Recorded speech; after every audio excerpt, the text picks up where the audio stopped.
My one hope today is that I can be a source of some inspiration. I'm going to address my remarks to anybody who's ever felt inferior or felt disadvantaged, felt screwed by life. This is a speech for the quad. Well, I was on television by the time I was 19 years old. And in 1986, I launched my own television show with a relentless determination to succeed. At first, I was nervous about the competition, and then I became my own competition, raising the bar every year, pushing myself as hard as I knew. Sound familiar to anybody here? Eventually, we did make it to the top, and we stayed there for 25 years.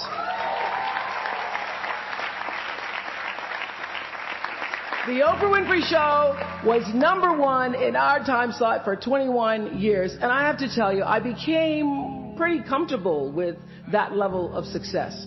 But a few years ago, I decided, as you will at some point, that it was time to recalculate, find new territory, break new ground. So I ended the show and launched OWN, the Oprah Winfrey Network.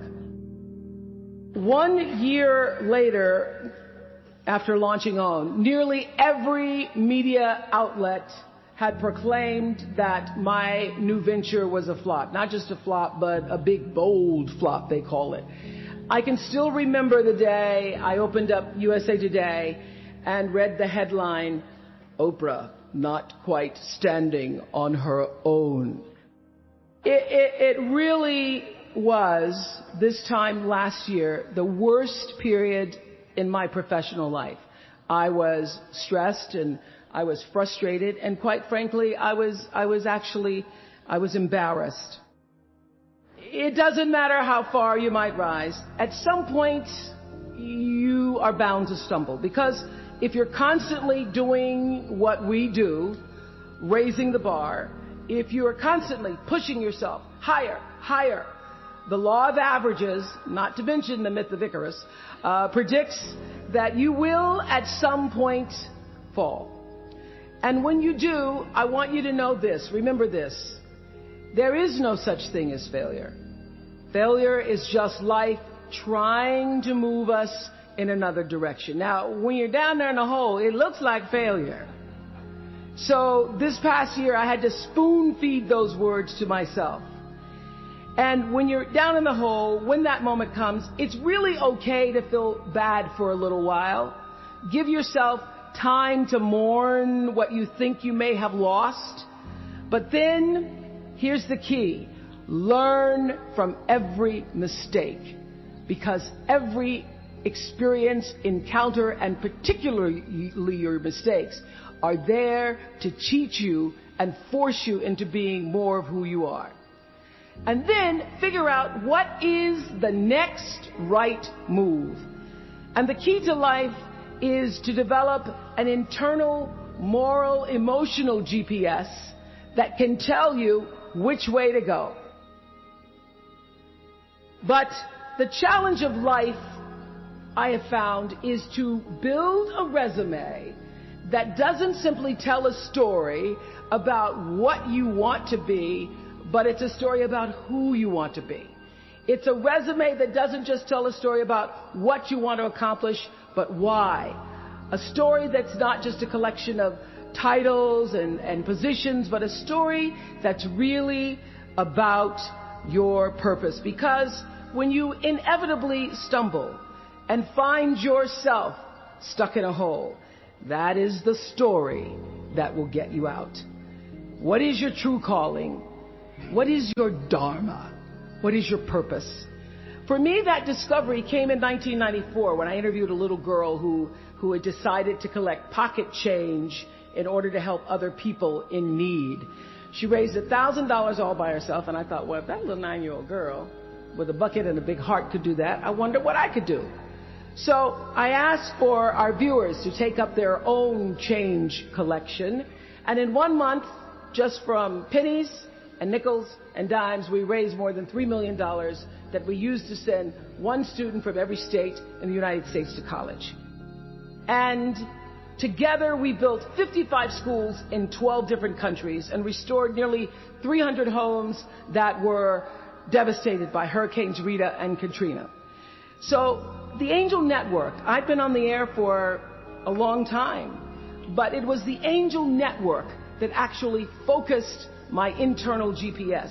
It helped me to decide that I wasn't just going to be on TV every day, but that the goal of my shows, my interviews, my business, my philanthropy, all of it, whatever ventures I might pursue, would be to make clear that what unites us is ultimately far more redeeming and compelling than anything that separates me.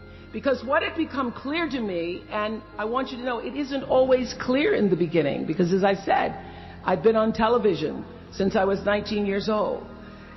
But around 94, I got really clear. So don't expect the clarity to come all at once, to know your purpose right away. But what became clear to me was that I was here on earth to use television and not be used by it, to use television to illuminate the transcendent power of our better angels. So this Angel Network, it didn't just change the lives of those who were helped, but the lives of those who also did the helping. It reminded us that no matter who we are, or what we look like, or what we may believe, it is both possible and, more importantly, it becomes powerful to come together in common purpose and common effort. In our political system and in the media, we often see the reflection of a country that is polarized, that is paralyzed, and is self-interested. And yet, I know you know the truth. We all know that we are better than the cynicism and the pessimism that is regurgitated throughout Washington and the 24-hour cable news cycle. We understand that the vast majority of people in this country believe in stronger background checks because they realize that we can uphold the Second Amendment and also reduce the violence that is robbing us of our children. And we understand that most Americans believe in a clear path to citizenship for the 12 million undocumented immigrants who reside in this country, because it's possible to both enforce our laws and at the same time embrace the words on the Statue of Liberty that have welcomed generations of huddled masses to our shores. We can do both.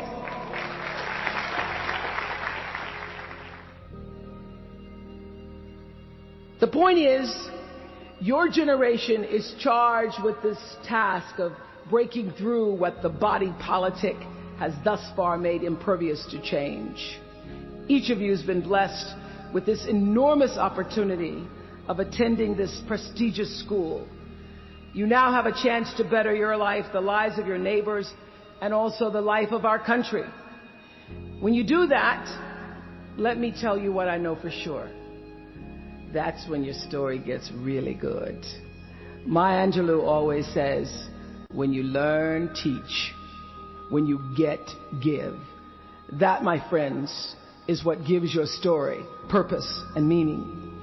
So you all have the power in your own way to develop your own Angel Network. And in doing so, your class will be armed with more tools of influence and empowerment than any other generation in history. I did it in an analog world. I was blessed with a platform that at its height reached nearly 20 million viewers a day. Now here in a world of Twitter and Facebook and YouTube and Tumblr, you can reach billions in just seconds. I know you all understand better than most that real progress requires an authentic way of being, honesty, and above all, empathy. I have to say that the single most important lesson I learned in 25 years talking every single day to people was that there's a common denominator in our human experience. Most of us, I tell you, we don't want to be divided. What we want, the common denominator that I found in every single interview, is we want to be validated. We want to be understood. I've done over 35,000 interviews in my career. And as soon as that camera shuts off, everyone always turns to me and inevitably in their own way asks this question: was that okay? I heard it from President Bush. I heard it from President Obama. I've heard it from heroes and from housewives. I've heard it from victims and perpetrators of crimes. I even heard it from Beyonce and all of her Beyonce-ness.